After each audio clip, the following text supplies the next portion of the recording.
Hi besties, so I've been seeing this trend on TikTok where they're going over the most cursed makeup. This is pretty much where we talk about all the makeup launches or makeup products that had launched that definitely had a lot of controversy surrounding them. So you guys want to see some of the most cursed makeup products that came out over the last few years in the beauty world? Well then grab a snack besties, grab a drink, and let's go ahead and dive right on in.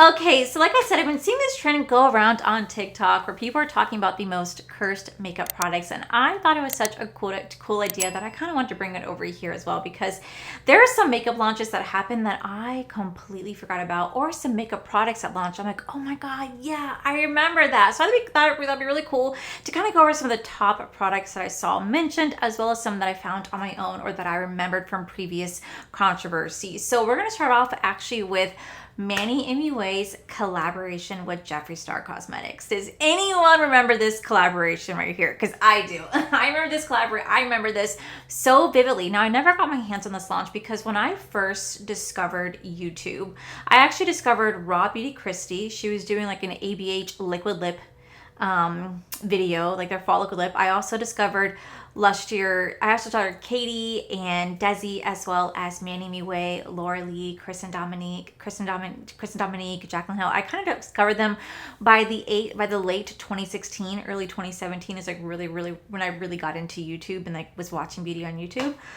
Those were the days. I'm not gonna lie, I do miss that time so much. I really do. But I remember that this launch had happened and there was so much controversy surrounding this launch because before they officially launched the collection, they were getting sued by a brand called Black Moon Cosmetics. Do you guys remember that? Do you guys remember this big fiasco that happened? Well, in case you guys forgot, I do have a little story on that. So, according to online, on April 4th, 2017, just 4 days before the April 8th launch, Black Moon Cosmetics sued Jeffree Star and Manny MUA. They claimed that the duo's product packaging, which featured a holographic crescent moon on a black background, was a direct ripoff of their own distinctive long-standing packaging design. They also claimed that Manny MUA had previously expressed fondness for Black Moon's design via private messages before releasing the similar packaging.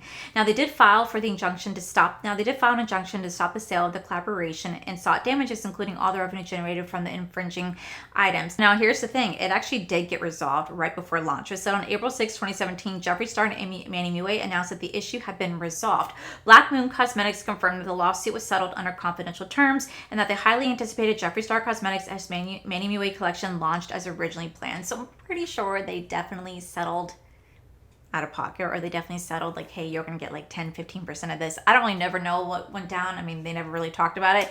Even Manny MUA had participated in this cursed makeup trend, and even he didn't necessarily not announce it. He just kind of held out the products and just said, this was a cursed launch. But at the end of the day, he said that, he still respects all his past collaborations. And him and Jeffree Star have not been friends, I want to say like since 2018. It could even be before then for all we know, but I want to say like since the 2018 drama. Oh man, those were the days. They stopped being friends. So that was one of the first like definite controversies and one of the first cursed makeup products. The second one is actually going to be with Nikkie Tutorials and Too Faced. Do you guys remember this collab right here? Now, surprisingly not, when I first got into YouTube, I didn't really watch Nikkie Tutorials, even though she was an OG. I didn't really watch Nikkie Tutorials. I think it's just I thought her looks were so elaborate and I knew I could not recreate them, that I don't know. I didn't necessarily watch her, but I did know about Too Faced because I worked at Ulta Beauty.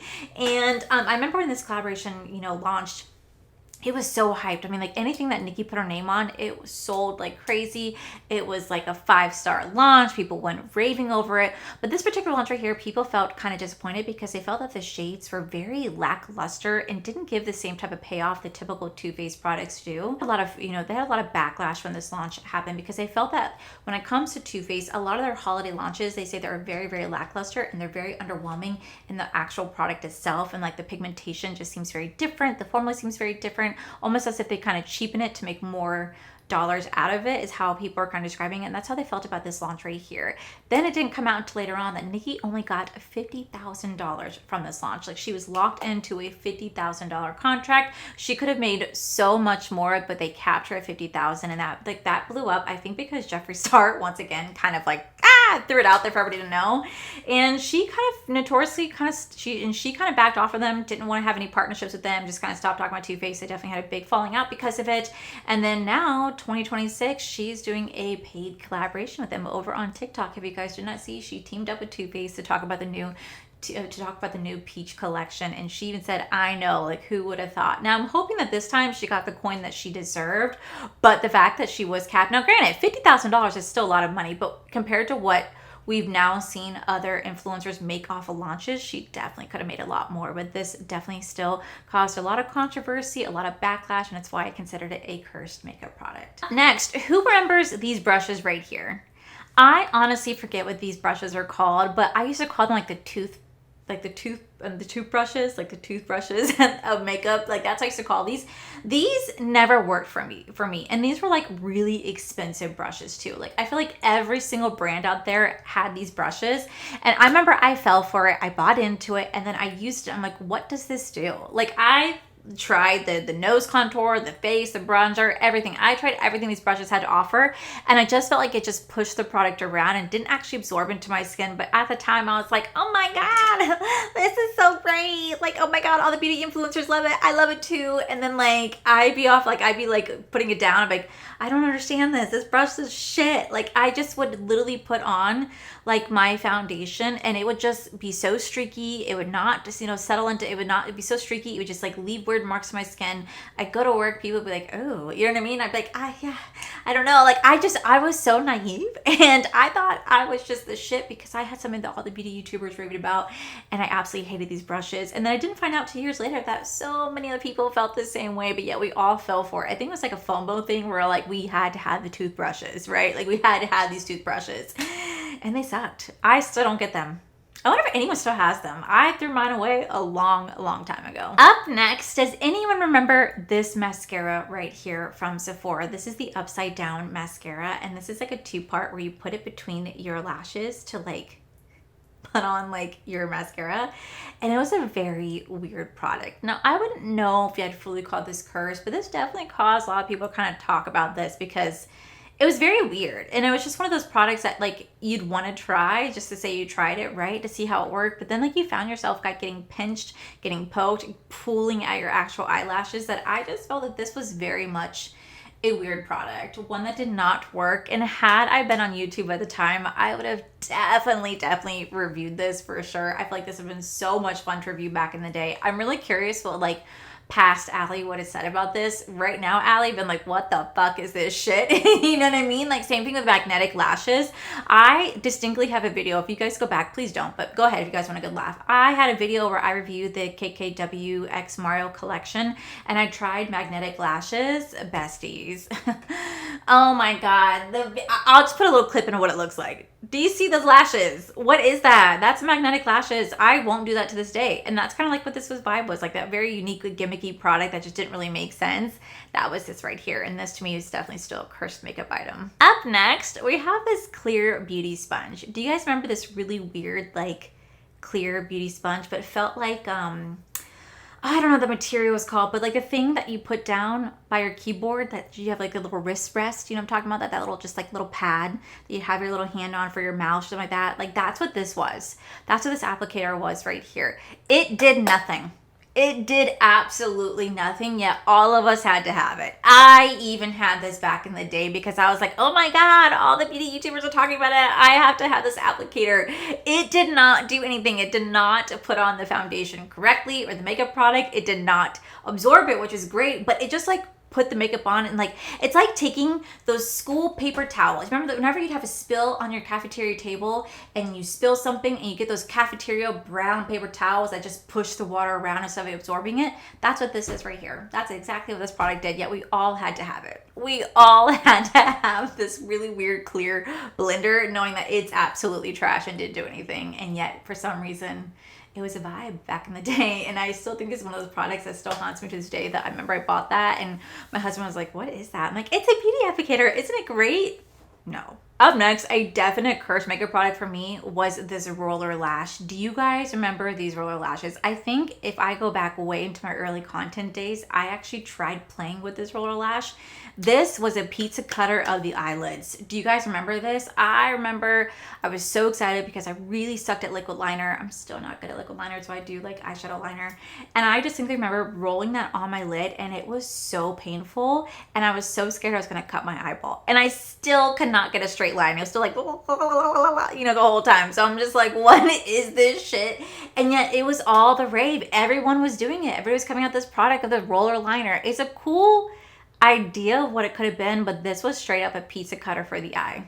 You cannot convince me otherwise. This was a pizza cutter for the eye. This hurt. This did not work. This did not lay product down correctly. This was just something that they thought would be really cool and innovative, and it definitely wasn't. Definitely was not. Up next, we have the Tarte Shape Tape Foundation. Oh my gosh. I remember when the Shape Tape Concealer launched, it was all the rage. I mean, everybody was talking about it. Everybody had to get their hands on it. I had to get my hands on it.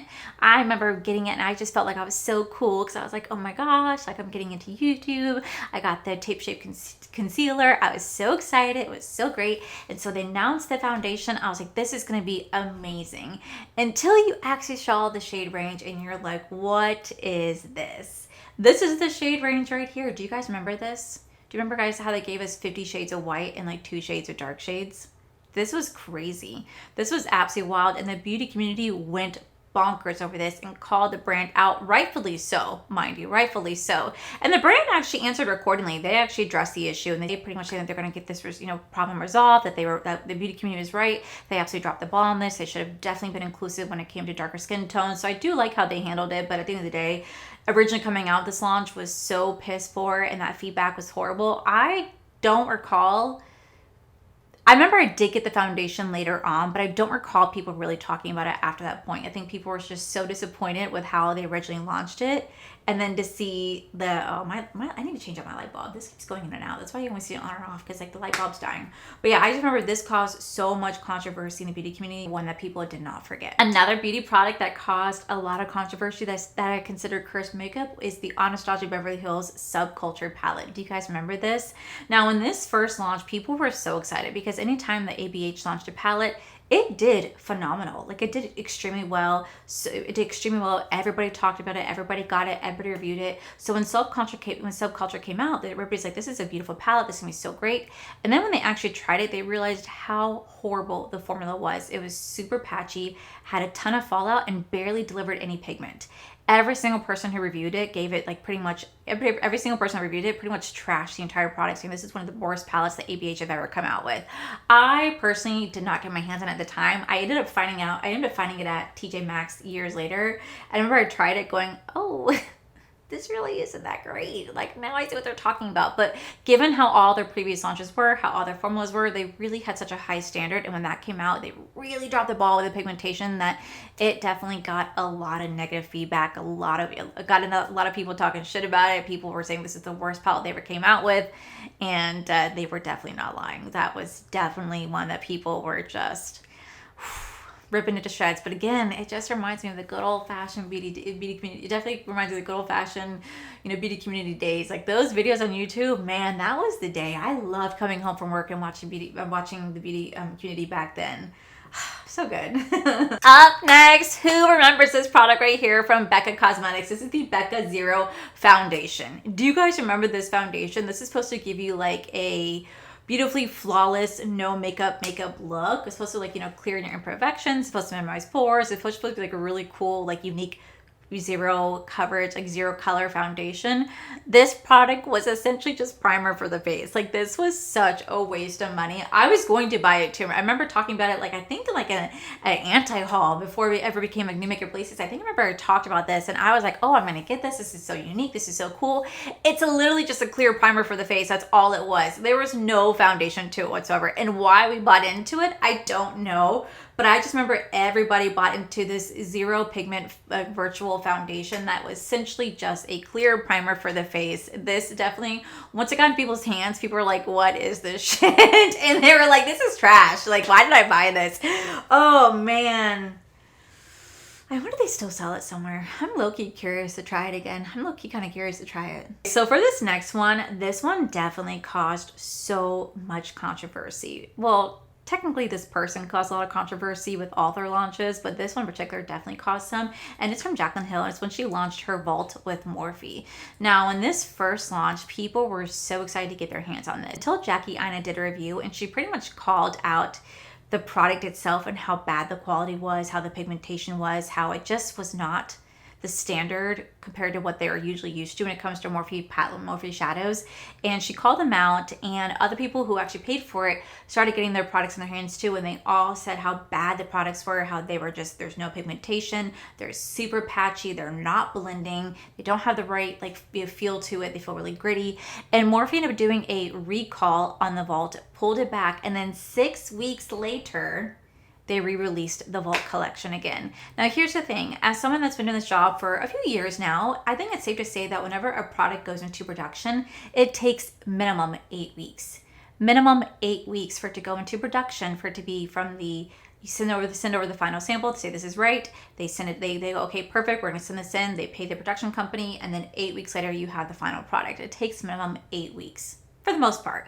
So for them to do a recall and then 6 weeks later be like, here you go, all new palettes, people are really skeptical. And then when they started to do a deep dive in, then when they started to do a deep dive, they found out that all the batch codes were the exact same batch codes as the original launch. And people were like, wow, you did a recall just to sell us the same product. Do you guys remember that? And then not only did that cause a lot of scandal and controversy, but at the same time, that's when Marlena Still pretty much came out for Jaclyn Hill and said that she was supposed to have a collaboration with Jaclyn Hill, and Jaclyn Hill bailed on her last minute, so her brand lost all the money. That's essentially why, you know, Makeup Geek is closing, because Jaclyn Hill pretty much screwed her over. And I remember that caused so much drama online. That so much drama online. Now, Jaclyn was already starting to face a lot of controversy with all her previous launches, but that one really kind of took the cake. And then it was the next launch after that that really became her downfall. But I just distinctly remember her sitting down in her living room with like the fireplace behind her, these long nails, super long straight hair, her talking about the Vault collection, her talking about the collaboration with Marlena Still. And I just remember the whole drama that had happened at that time, and I was just like, dang, the beauty community is wild. And you know, I do remember that very same year I actually bought that Vault collection, and I really liked it. I really liked it. I don't have it anymore. I think I only have like one palette left, but I did like it at the time. This next launch probably was one of the most controversial launches to date, one that people still talk about. It was the first time we ever heard of Gate, right? Gate at the end of a drama thing, and it is from Jaclyn Hill and her brand Jaclyn Cosmetics. When she launched her lipsticks, it became known as Lipstick Gate, and that is something that she became known for, is Lipstick Gate. And this is when she launched her first brand ever with these 20 lipsticks right here. Now I remember I bought, I think like 6 lipsticks altogether, and I did a review, and I did like my lipsticks. I did find them to be gritty, but I thought that was just kind of like a normal thing. And then it wasn't until Jaclyn Hill did that famous tweet where a consumer called her out for having like a really weird ball and hair in her lipstick, and she called the person out saying that she has dry, crusty lips, that she was just praising her, you know, her lipstick 2 days prior, and now she's just talking shit just to get the internet talking about it.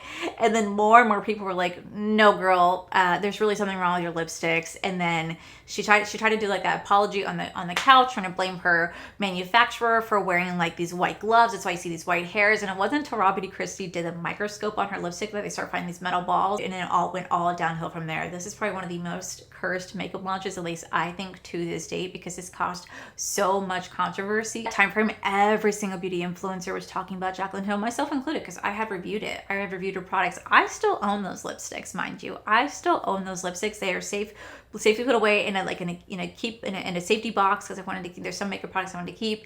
And yeah, I just remember this was definitely like kind of like this, the fall of Jaclyn Hill. This is where it started, and this is one of the most talked about controversial products that mainstream media talked about. Like mainstream news talked about this launch and the lipstick gate and what happened with it. So I definitely would say this is probably one of the most cursed makeup launches that I have ever seen to this date. One of the next launches I would definitely say is kind of cursed. It's actually from Haus Labs. Now, years ago, Haus Labs, when they first announced, was launching on Amazon. Do you guys remember that?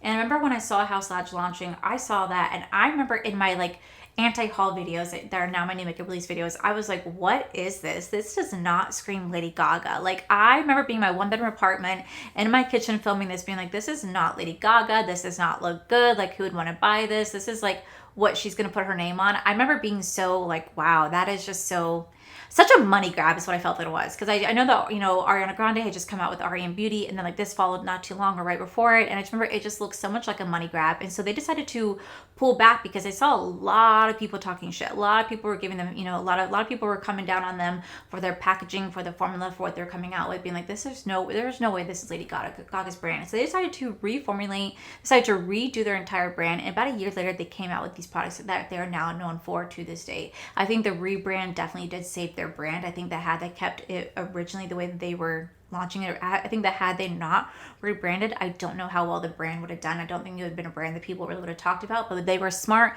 They saw the reaction from the community and said, oop, we definitely got to pull back and change things up. And I feel like that was one of the smartest things they could have done. But yeah, when that launch first happened, I was like, who would want to buy this? This did not scream Lady Gaga. Now this new one, definitely still don't really get fully the Lady Gaga vibes, but definitely looks a lot better, and I really do enjoy their products now. This next launch right here, I remember I had to get my hands on this, and I remember I absolutely hated this when I did, but do you guys remember these Ciate London like glitter lip glosses or lipsticks where you put it on, it'd be like a solid color, and then you like rub your lips together and it did be like a full-blown like glitter explosion on the lips? Do you guys remember that? I remember I had to get the red one, and then when I did that, it was just so gritty and it felt like sand on my lips, and I look at my lips going, ew, this is so like metallic-y. I don't like this, but everybody had to have it. Everybody had to have those glitter lips at the time. That was all the rage. That was what every brand was coming out with, was that glitter rubbing together, and boom, magic. I think it was really cool for what it was.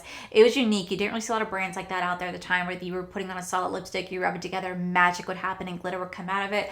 It was really fun for what it was. You could still find these on eBay, mind you, but definitely a very weird product that people talked a lot about, like great, that people talked a lot about. Up next, for our next like cursed makeup product, we actually have it from Tati Beauty, and it's the Blendiful collection. When this first launched, it was 2 little sponges, and this powder puff right here, Tati said that you can use for everything. You can use for primer, foundation, concealer, setting powder, bronzer, blush. She said that this is the most unique, you know, powder puff out there, that you can use it for anything and everything. It's machine washable. You don't need anything else. This is all you need. And I remember when I bought it, I did a review and I was like, I don't know, like my foundation was very streaky. It was really wet from the primer. I didn't really see how this was going to work for foundation and setting powder, given the fact that it's going to be kind of wet and covered in the product. It ended up not working out for me, especially after I washed it. It did not work after I washed it in the slightest. I remember I did a video on it, didn't really like the product, and a lot of you guys actually agreed with me, but then my beautiful friend Paige Corrin did a video on it, and she got so much hate for her actually giving it a negative review. I mean, the backlash that she received for being negative towards a product, oh, and she stood firm. She stood firm, being like, no, this does not work. It does not work for me, and that's okay. I remember that distinctly, it causing controversy online, because people were very much really writing hard for Tati, but this is a great product. What are you talking about? But a lot of people who did buy it and did try it were like, what are you talking about? This does not work. This is not working at all. The fibers are not putting on the product, dispersing it evenly. It's staying wet. It's not washing correctly. It's not applying the products correctly. What are you talking about? It definitely caused a huge stir, and it was sadly one of the last products that Tati Beauty had launched with her brands. So definitely a cursed product for sure. Up next for cursed products, I would say it's gonna be from Kylie Cosmetics. Do you guys remember these brushes right here? Now, I'm not gonna lie, I'm not a fan of Jeffree Star. You guys know I'm not a fan of Jeffree Star, but I will give him credit where credit is due. He was not afraid to be harsh during review and call brands out on their shitty packaging or products or this or that. He was not afraid, and he definitely ripped Kylie Cosmetics a new one for her $360 brush kit. These, I remember him distinctly trying to rip off the brushes out of the packaging, and it had that really weird glue stuck to it. He said it felt like plastic, it did not work, and it cost $360 for a brush set. nowadays, I don't think anyone would ever spend that money on a full brush set. I don't think anyone would ever do that. I don't think anyone would ever do that, especially for very cheap qualities. At that time, it became known that Kylie Cosmetics was using the same exact manufacturer and labs as ColourPop. Like, they were from the same exact lab and warehouse, so their products were identical. So they were just two different price points. So people were like, whoa, why am I spending $360 for a brush set when I could just go to ColourPop's and get theirs for like $60? It's probably gonna be the exact same thing. Absolutely wild. I remember Jeffree Star really went hard in this video for her, and for good reason. And yeah, that video was the reason why I never bought anything from Kylie Cosmetics until later on I did, but I saw that one. I was like, this is definitely like a for me. Up next, we have Jones Road Beauty. Do you guys remember this like blurring foundation bomb right here? Do you guys remember this? This was like peanut butter in a jar. Now this kind of reminded me of like the Maybelline Dream Mouse like foundation that people were all obsessed with years and years ago, that I remember I even tried. I was like, this is crazy because it made everybody orange. But I remember when Jones Road Beauty rolled out with this foundation, everybody was talking about it because it's supposed to be unique and innovative, but then it goes on really weird and it just leaves streaks, and it's like supposed to be like foundation, but it's like a skin tint in one, and it just was like peanut butter in jar. That just did not work. And you know, I will say it did not work. The owner of the brand rode hard for this, being like, you just don't know how to use the product right, you got to use it correctly, you're just not doing it right. And people are like, I'm using this foundation and this is just not working the way that you said it. This is just not a good foundation. And I remember it caused a lot of controversy online. People are very much like, this product is not what it's supposed to be. This product's not working what it's supposed to, and you need to listen to the consumer. And the brand owner was like, no, y'all just suck at makeup. Essentially what she was doing. So yeah, I never got my hands on that foundation. And I was like, well, I never got my hands on that foundation because I never wanted to try the foundation from that point on. But I remember it caused a lot of stir when it first came out. Up next, the next Cursed Beauty product, or I guess launch, it's actually be from Morphe 2. Do you guys remember back in like 2020, 2021, Morphe Cosmetics rolled out with their second brand called Morphe 2, and Charlie and Dixie D'Amelio were the face of this brand, and this brand was kind of targeted towards like the teens or like the young adults. I remember when this came out, I was like, okay, they're kind of, you know, wanting to play into the younger generation. That's kind of cool. You had Charlie and Dixie just advertising this brand like crazy that I almost thought that this was their entire collab. Like, I was like, oh, this is their collab with them. No, they were just the face of this launch. And I think I tried a few products from Morphe 2. It actually wasn't bad, but it definitely caused a lot of controversy because people really, really hated Charlie and Dixie D'Amelio at the time because they were all over TikTok. They were so famous. They were what everybody talked about. They worked with every single name brand at the time. But you know what? Those girls were making millions. Those brands were profiting off of them. I understood why everybody wanted to capitalize on their name and their fame because like they were very profitable at the time. So I don't blame Morphe for wanting to do it. But when that launch happened, I remember it was quickly talked about. Everybody talked about it, and then it just quickly disappeared. No one talks about it. I don't even know if they still have Morphe 2. I think they might. I just never see anyone talk about this brand anymore. I don't see it being active anymore. I don't see new products launching anymore. It's one of those brands that was just such a hype back in like 2020, 2021, and then immediately died off quickly right after that. Do you guys remember that? Up next, who remembers this controversial launch right here and one of the main reasons why this brand no longer exists? It is Euphoria's foundation. When this foundation launched, they came out with a black foundation. And I'm not talking like a black foundation. I'm talking about a black foundation. Euphoria, a beautiful content creator, tried out this foundation and realized it is actual face paint in a bottle. They took a pure black face paint and they put it into a foundation and said, here you go. It caused so much backlash in the beauty community, and for good reason, because all the models that they were doing, you could definitely tell they were photoshopping their images, try to make it seem like this foundation is going to be universal for everybody, but it absolutely wasn't, because there's no one on the face of this earth that has a true black pigmentation like that. This was face paint in a bottle, and the owner tried to come out, try to make all these excuses as to why this happened and that she was going to change things moving forward. Down the line, she ended up just canceling down the line, she ended up closing the brand altogether because she just couldn't keep up with the controversy that followed her, because she got a lot of hate, because essentially her foundation was rigged about at first, but then when she tried to come out with deep colors, she did black paint. She did like essentially black face paint, and people were like, absolutely not, in this day and age, this is what you're gonna come out with. You might as well have just skip deeper tones and just say, fuck it, we're only gonna do white shades. Trying to do black face paint was a big no-no, and that caused a huge controversy. I want to say it's about a year or two ago. Okay, so up next, who remembers this next gate incident? Because I do, because this was definitely one that people talked about to this day, and it is Lashgate by Michaela Nagori. If you guys don't know what this is when she tried out the telescopic lift mascara from L'Oreal in a paid partnership. And in that video, she could clearly be seen wearing false lashes. Now, she has never addressed this. To this day, she's never said whether or not she's wearing false lashes. L'Oreal's never said anything, but they definitely got the internet talking because people ran out, myself included, to go buy this mascara to say, let me show you this mascara actually does and how you don't need fake lashes to do this. I remember when this first happened, she quickly, got off the internet, didn't come back on the internet for over a month. And when she did come back, she thinks that she came back being like, I think we all know why we're here today. And then she never addressed it. She talked about Valentine's Day. I remember that's when all the other controversies came out with her doing the 519, try being an influencer for a day. And it definitely caused some stir up in the beauty community. And that's when Jeffree Star actually came out of retirement, was because of that mascara right there. He saw that review and said, oh, absolutely not. And he actually came out of retirement and came onto TikTok to essentially become the next face of the beauty community over there. And she's the reason why he's back. I just thought about that. She's the reason why he's back. But I remember that causing so much controversy that people were losing their damn mind about it. But you know what? L'Oreal, at the end of the day, they were cashing in. Whether it's good press, bad press, everybody was talking about that brand. Everybody ran out to buy the mascara, like I said, myself included, and they got what they paid for. They absolutely did. But to this day, I swear she was wearing lashes. I don't care what she says. She's never addressed it. Maybe one day she will, but it was really obvious that she was definitely wearing it. And I feel like for me, this is definitely a cursed product. Last but not least, I think one of the most recent cursed beauty products was from Leaked Labs when they rolled out with their Flex powder. Oh my God, when this first launched, ooh, me myself was talking about this in quite a few new makeup release videos. Jin Love did a wonderful deep dive on it. Some people were doing deep dives on this product and how this Flexi powder was essentially just a waste of your money. Leaked Labs rolled out with this product to be like, hey guys, we're in the testing phase and essentially you guys are going to be our testers, but we're going to make you guys buy the makeup product and then you're going to give us the feedback. We're not going to take it well. We're not going to take it well. In fact, we're going to stand on our 10 toes and tell you guys that you guys are idiots and don't know how to use the product, but you guys are our testers. So we want to hear the feedback, but we're not going to listen to you.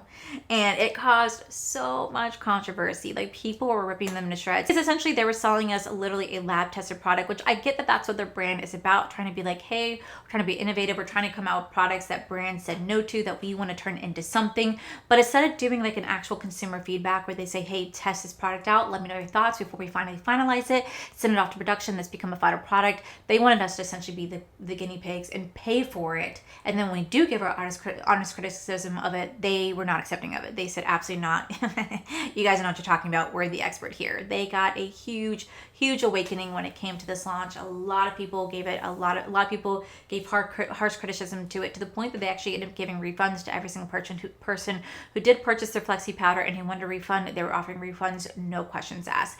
They have not launched a product since. Their brand has addressed the issues to an extent, but they still kind of kept quiet on a lot of things. But we shall see what the brand does moving forward and if they're going to have any more cursed makeup products. But yeah, besties, there's so much more cursed beauty products that are out there. So many other launches that had a lot of controversy behind it. I just only want to touch on a few. I just want to touch on a few that I remember myself seeing or being a part of. And I really thought it'd be so fun to sit down and talk to you guys about some of the cursed makeup products. If there's anything that I missed that you guys want me to do in another video, please let me know in the comments below, because I could definitely do a cursed makeup video part 2. Because like I said, there's so much that's happened over the years in beauty community. I'm not gonna lie, as much as the drama was a pain to watch, I do miss those days. I do miss those days. Those were peak beauty YouTuber days, and I was not a part of it at the time, and I'm just like, those were the days. But like I said, if you guys like this style video, please let me know in the comments below, because I could definitely do a part 2.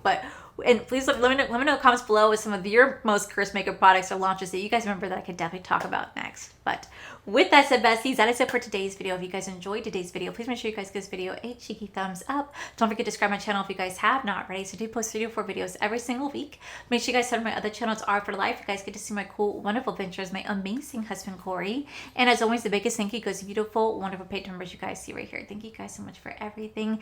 And to my subscribers and viewers, thank you guys so much for being here. If you guys like this video, you guys thumbs down this video, you guys subscribe, you guys did not subscribe, either way, thank you guys so much for being here. I love and appreciate each and every single one of you. So with that said, besties, I love you, and I'll see you guys in the very next video.